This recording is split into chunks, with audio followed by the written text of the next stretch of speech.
अध्यात्म विज्ञान कोई धर्म या संप्रदाय नहीं है, ये स्पिरिचुअल साइंस है जो कुदरत के कानून पर आधारित है। ये विज्ञान पूरे ब्रह्मांड के सभी रहस्यों को उजागर करता है और जीवन के सभी पहलुओं को समझने के लिए एक नई दृष्टि देता है।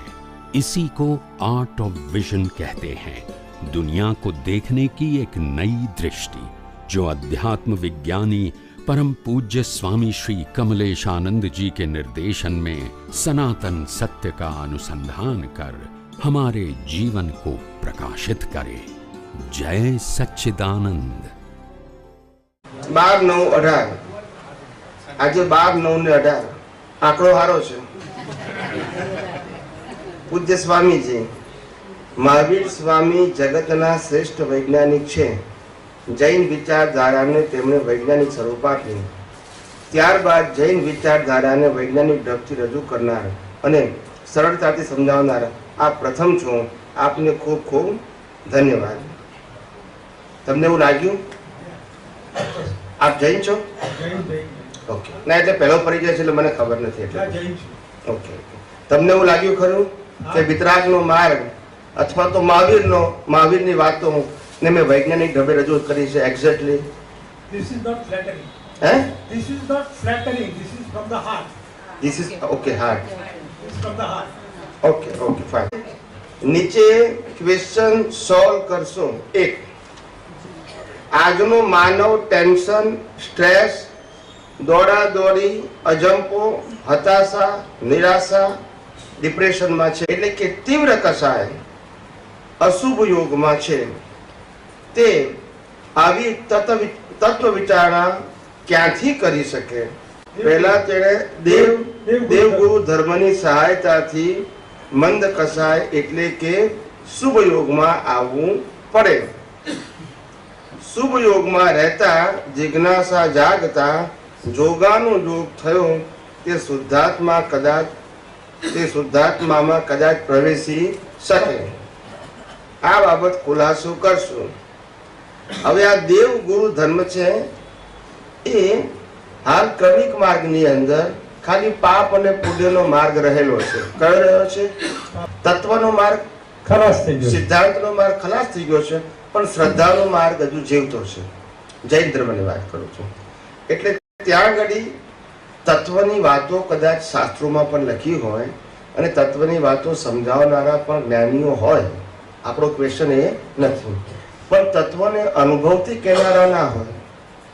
બરાબર। ચોપડીમાં શું લખ્યું છે એને સારી રીતે એક્સપ્લેન કરનારા ઘણા બધા હશે, એમાં મારો પ્રશ્ન નથી તે કેટલા છે અને છે કે નહીં એ પ્રશ્ન નથી, હશે જ, દુનિયામાં અનેક હશે। પ્રશ્ન અનુભવથી વાત કરનારા કેટલા છે જે આટલું મોટું શાસ્ત્ર 5 વાક્યમાં બોલી શકે, 1 વાક્યમાં બોલી શકે, એવા કેટલા જ્ઞાની છે કે બધા શાસ્ત્રોનો નિચોડ આપી દે? એ અનુભવ જ્ઞાન કહેવાય। શું કહેવાય? અનુભવ જ્ઞાન। ખ્યાલ આવ્યો? એટલે અમારું જે દર્શન છે એ દર્શન એ અનુભવથી તૈયાર થયું છે, શાસ્ત્રથી નહીં। એટલે અમારી વાણી મૌલિક હોય, શાસ્ત્રમાં કેટલી વાતોનો નિષેધ કર્યો હોય નહીં, એ વાતો પર અમે એટલા જ ફર્મલી કહેતા હોય। શું કહેતા હોય? ફર્મલી, કારણ કે સિદ્ધાંત છે ને। હવે સિદ્ધાંત સ્વીકારતું નથી પણ શાસ્ત્ર સ્વીકારે છે। બરોબર, સમજાય છે? એટલે અમને કોઈ એમ કે તો અમે કહીએ કે તીર્થંકરને ના હોય ને કેવડીને ના હોય પુરુષાર્થ, કારણ કે પુરુષાર્થ કરનારો પ્રતિષ્ઠિત આત્મા એનું અસ્તિત્વ ના હોય, કારણ કે આગલા અવતારમાં અજ્ઞાન ખલાસ થઈ જાય તો જ કેવળ જ્ઞાનનું બીજ પડે અને કેવળ જ્ઞાનનું ફળ આવે ત્યારે છેલ્લો બર્થ હોય। પછી અજ્ઞાન હોય જ નહીં તો પ્રતિષ્ઠિત આત્મા હોય નહીં, કારણ કે એનો રોલ નથી। બરોબર। હવે જન્મ, જીવન અને મૃત્યુ, જન્મ થવો, કેવળ જ્ઞાન થવું, નિર્વાણ થવું, આ બધું ઓટો મોડ છે। કેવું છે? Auto mode. માટે પુરુષાર્થ નથી। એ તપ કરે, જપ કરે, મારામારી કરે, ગમે એવું કરે, પણ પુરુષાર્થ કરનારો છે નહીં। માટે એને કોઈ પણ રીતે પુરુષાર્થ કરવાનો કે કર્મ બંધાય, કર્મ ના બંધાય એવો પ્રશ્ન આવતો પુરુષાર્થ કરનાર નથી। શરીર ને આત્મા બે જ છે। છેલ્લા અવતારમાં શું છે? શરીર અને આત્મા, બસ। અને શરીર જે છે આખું એ કુદરતી રીતના પ્રમાણે વિસર્જન થયા કરે, જેવા કોઝ કર્યા છે એવા, સારા કે ખરાબ એ રિલેટિવ સત્ય છે। એના માટે તો શું છે? પૂરણ કરેલું ગલન થાય છે।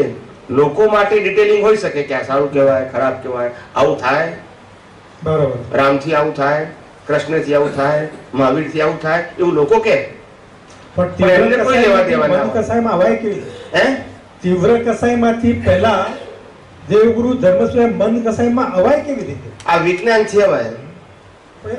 બધું સાહેબ આ તત્વ વિચારવાનો સમય જ ના હોય ને એની પાસે, કેટલો બધો હોય, એટલો બધો બિઝી હોય તો તત્વ વિચારણા કરવા માટે સમય માટે એને દેવગુરુ ધર્મની સહાય તો લેવી, પણ તમે તો અત્યારે મળ્યા, કારણ કે અમે કેવી રીતે કરી કે દેવગુરુ ધર્મની સહાય લીધી ને પછી કંઈક સમજાવ્યું પછી તમે મળ્યા, જો તો અહીંયા આવવાનો સવાલ જ પેદા ના થાય. એટલે કંઈક સહારો લીધો આમાં શું થાય? પછી સત્ય શું છે એ એક્ઝેક્ટ જવાબ હવે તારી પાસે. બરાબર પણ છે. શરૂઆત તો ઓક સંજ્ઞાથી જ આમ થતી હશે ને જીવની. એટલે હું શું કહેવા માંગુ છું કે તમારી વાત સાચી છે. પેલા દેવ ગુરુ અને ધર્મ એનો સહારો હતો ને વાત સાચી છે.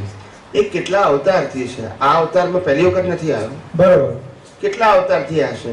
ફક્ત અનુભવી જ્ઞાની ભેગા થતા નતા. બરોબર. આ કળિયુગમાં મહાવીર પછી સમજાય છે મારી વાત? બરોબર બરોબર. એ જ કચાશ હતી આપણી, અથવા તો મિસિંગ લિંક હતી. શું હતી? Missing પણ link. દેવગુરુ ધર્મ તો આપણને દરેક અવતારમાં મળ્યા જ છે. બરોબર. એ પ્રગતિ નથી કરવા દેતા, પણ પાડવા દેતા નતા આપણને. શું છે? પાડવા દેતા નથી. ભલે પ્રગતિ ના થાય પણ પડવા દેતા પણ નતા. બરાબર. એટલા એ દેવ ગુરુ ધર્મ આપણા માટે એટલા ઉપકારી છે કે કમસે કમ આપણે શાસ્ત્રનો ધર્મ તો ટકાઈ રાખ્યું. બરોબર. સમજાય છે ને? હા, હા. પાપથી બચ્યા અને પુણ્ય ઉપાર્જન કરતા શીખ્યા. આટલું તો એ લોકોએ શીખવાડેલું જ છે. અને મહાવીર સ્વામી સાહેબનો ધર્મ પણ આ લોકો જ ચાલુ રાખ્યો. હું એ જ કહું છું. મહાવીર સ્વામીનો ધર્મ ભલે જે એવા હોય એવા. ના ના, આ સંપ્રદાય ચાલુ વાત રાખ્યો. તમારી સાચી છે કે આ દેવ ગુરુ ધર્મને કારણે તો આ ધર્મ આજે ટક્યો ટક્યો છે.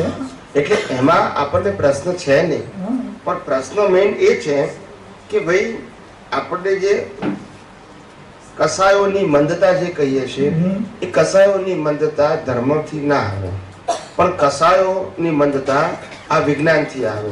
ધર્મથી કસાયોની મંદતા આવે ને એ મંદતાને શું કહેવાય ખબર છે? ધર્મથી કસાયોની મંદતા કદાચ આવે તો એને શું કહેવાય કહું છું. નથી ખબર. એને ઉપસમ સંકિત કહેવાય. ઉપસમ. બરોબર. શું કહેવાય? ઉપસમ સંકેત. એટલે તમને લાગે ખરું કે આ માણસ શાંત છે, ક્રોધી નથી, રાગ નથી કરતો, દ્વેષ નથી કરતો, પણ ઉપસમ છે. કેવું છે? ઉપસમ. ગમે ત્યારે પાછું નીકળે બહાર. સાહિક નથી. સાહેબ. બરોબર છે. સમજી ગયા? હા. પાકું. હમ. આ તો મને જૈન ધર્મ નું જ્ઞાન છે એટલે હું તમને કહું, બીજાને પૂછો તો બધા મુશ્કેલી પડશે. બરોબર. એટલે મંદ પડે, ખરેખર પડતા પણ હોય છે, પણ વિજ્ઞાન નથી ને એટલે પાછા બરોબર. ડાઉન પણ થઈ જાય, પાછા અપ બી થઈ જાય. બરોબર. એટલે જ્યાં સુધી આ જગતનું સનાતન સત્ય નહીં સમજાય ત્યાં સુધી આવા અપ્સ એન્ડ ડાઉન્સ કસાયોમાં આવશે, કર્મમાં આવશે અને કર્મના ફળમાં પણ આવશે. પણ આ વિજ્ઞાન એક્ઝેક્ટ સમજાય ને એટલે એને સાચો રસ્તો મળે. 2 દિવસથી આ તમારું જ સાંભળ્યું યુટ્યુબ પર. પેલા ઘણાનું સાંભળ્યું છે, છેલ્લા 2 દિવસથી તમારું જ સાંભળ્યું છે.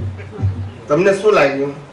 સત્ય લાગ્યું તો આ બીજા નહીં. આવ્યો, ગમ્યું અને મેં લખ્યું છે એ પહેલું વાક્ય શું લખ્યું છે? અને it is from the heart. Mahavir Swami જગતના શ્રેષ્ઠ વૈજ્ઞાનિક છે, જેને જૈન વિચારધારાને તેમણે વૈજ્ઞાનિક સ્વરૂપ આપ્યું. ત્યારબાદ જૈન વિચારધારાને વૈજ્ઞાનિક ઢબે રજૂ કરનાર અને સરળતાથી સમજાવનાર આપ શ્રી પ્રથમ છો.